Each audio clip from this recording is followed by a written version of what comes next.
मी आशुतोष. माझं वय 21 वर्ष. मी सध्या डेअरी डिप्लोमाच्या शेवटच्या वर्षात आहे. माझी उंची, रंग, तब्येत एकदम मस्त आहे. सर्वांशी आदराने वागणं आणि प्रेमाने बोलणं करत असतो. मागच्या वर्षापर्यंत मी साहजिकच बाकींच्या पोरासारखं हाताचा वापर करायचो, पण कोणाला न आठवता. बस मूड झाला की किंवा एकटा असलो की. पण सर्व काही बदललं ते माझ्या काकूमुळं. माझ्या काकूचं नाव सुनीता आहे. काकूचं वय सध्या 39 आहे. मी असं ओव्हर काय म्हणणार की तिचं वय 39 आहे आणि ती दिसते 30-32ची. काकू सुंदर आणि संस्कारी आहे. माझा काका जवळपास 50शी गाठत आला आहे. त्याला कीर्तनाचा लय नाद आहे. शेत आणि कीर्तन एवढंच काकाचं चालू असतं. आम्ही सगळे सोबत एकाच घरात राहत होतो. आजी, पप्पा आणि मी, काका, काकू आणि काकांची मुलगी जी 16 वर्षाची आहे. शेती हाच आमचा व्यवसाय आहे. घरापासून शेत थोडं लांब आहे. रानात जर काही काम असेल तर सगळे जोडीने काम करतात. माझं आणि काकूचं बऱ्यापैकी जमतं, म्हणून काम वाटून आलं की ते काम काकू आणि मी करत असतो. माझ्या मनात काही महिन्यापर्यंत काकूबद्दल अजिबात काहीच नव्हतं. काकू आणि माझं असं जमत होतं की काय आणायचं असेल, काय घ्यायचं असेल तर मी आणि काकूच जायचो. तर झालं असं की पावसाळा सुरू झाला आणि एक दिवस काकू म्हणाली, "अरे आशू, चल जरा गावात जाऊन येऊ." तर मी म्हणालो, "जाऊ ना काकू, काय आणायचं आहे?" काकू म्हणाली, "थोडं सामान आणायचं आहे." मी आणि काकू गावात गेलो. पहिले आम्ही थोडा किराणा घेतला, मग बेकरीमधून खायला घेतलं आणि निघालो.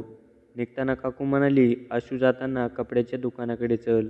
मी म्हणालो, "मला कपडे घेती का काय?" तर काकू म्हणाली, "अरे तुझ्या काकांना अंडरवेअर घ्यायचे आहेत. पावसामुळं वाळत नाहीत.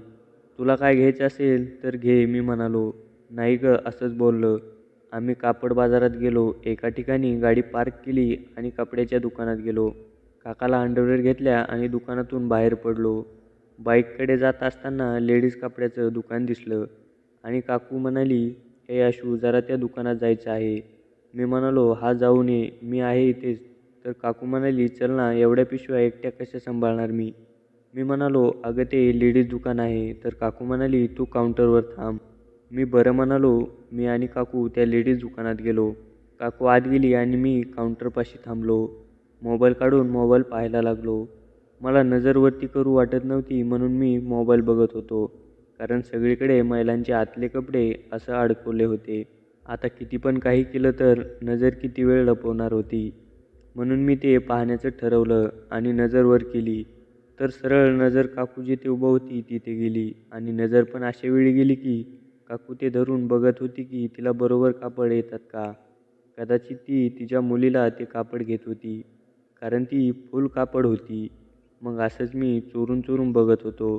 काकूने त्या साईजच्या 2 घेतल्या आणि नंतर ती त्या बाईला काहीतरी म्हणाली. मग त्या बाईने खालून एक बॉक्स काढला. त्यातून तिने व्ही शेपवाली कापडं काढून काकूला दाखवू लागली. काकू पण ते कापडं निरखून पारखून घेत होती. त्या इंग्लिश कलरच्या आणि फ्लॉवर असलेल्या प्रिंटेड कापड होती. तिथं मला काय झालं काय माहीत नाही. मी पहिल्यांदा काकूला तशा नजरेने पाहितलं आणि त्या कपड्यामध्ये काकू कशी दिसत असेल हे माझ्या डोळ्यासमोर आलं. काकूचं आवरलं आहे हे लक्षात येताच मी परत मोबाईलमध्ये बघायला सुरुवात केली. त्या बाईने पिशवीत कापडं घालून आणल्या. काकूने पैसे दिले आणि आम्ही दुकानाच्या बाहेर पडलो. मी काकूला म्हणालो, "काकू, अजून काही खरेदी करायची आहे का?" तर काकू म्हणाली, "नाही, झालं सगळं." मी म्हणालो, "निघायचं का मग?" तर ती "हो, चल" म्हणाली. मी निघालो, पण रस्त्याने फक्त काकू आणि काकूचे घेतलेले कापडं याचाच विचार येत होता. असं का होत होतं कळत नव्हतं.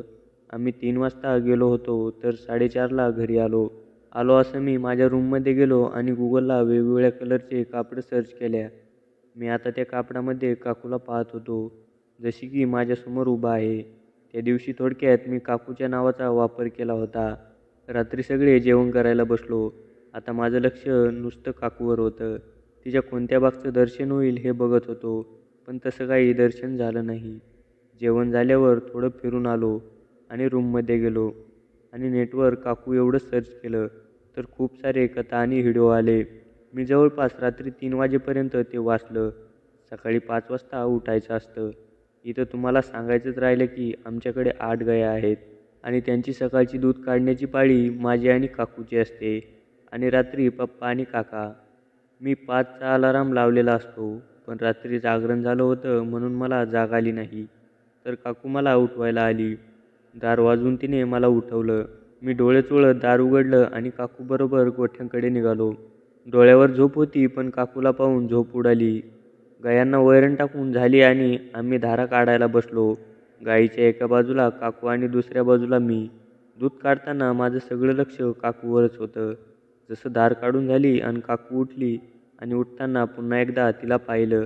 धारा काढता काढता माझं काम आवरत आलं होतं. सगळं काम आवरलं आणि आम्ही आमचं आवरायला गेलो. आता मी पूर्ण वेडा झालो होतो. मी काकूकडे पाहायचो आणि ती माझ्याकडे पाहायची. असे दिवस जात होते. आमचे धुतलेले कपडे घराच्या पाठीमागे वाळत टाकलेले असतात. मी तिथे जाऊन तिचे कपडे पाहत असायचो, पण वळणीवरून काढून हातात घेत नव्हतो. असेच काही दिवस गेले. एक दिवस झाला असं की काकूचा भाऊ गाडीवरून पडला होता आणि त्याला भेटायला जायचं होतं. आता काकूला कुठेही जायचं असेल तर मी तिच्याबरोबर असतो, हे फिक्स. काकूचं माहेर आमच्यापासून 30-35 किलोमीटर लांब होतं. सकाळी बाईकवर आम्ही निघालो. बोलत बोलत चालत होतो.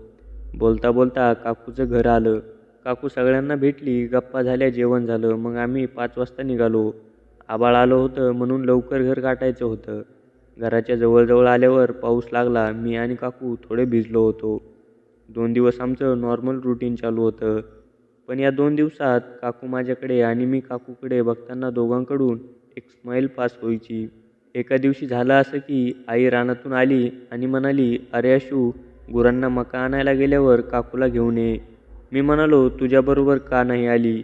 तर आई म्हणाली, "अरे मला स्वयंपाक बघायचा आहे आणि ती ते थोडं राहिलेलं तण काढते म्हणाली. कोणी येईल त्याच्याबरोबर येते म्हणाली." मी बरं म्हणालो. 5 वाजले होते. आभाळ भरायला लागलं होतं म्हणून मी निघालो रानात. शेतापाशी जायच्या आधीच पाऊस चालू झाला. मी पूर्ण भिजलो. रानात आमची एक खोली आहे. तिथं आम्ही धान्य स्टोअर करतो. गाडी तिथपर्यंत जात नाही. मी गाडी बाजूला लावली आणि भिजत खोलीकडे निघालो.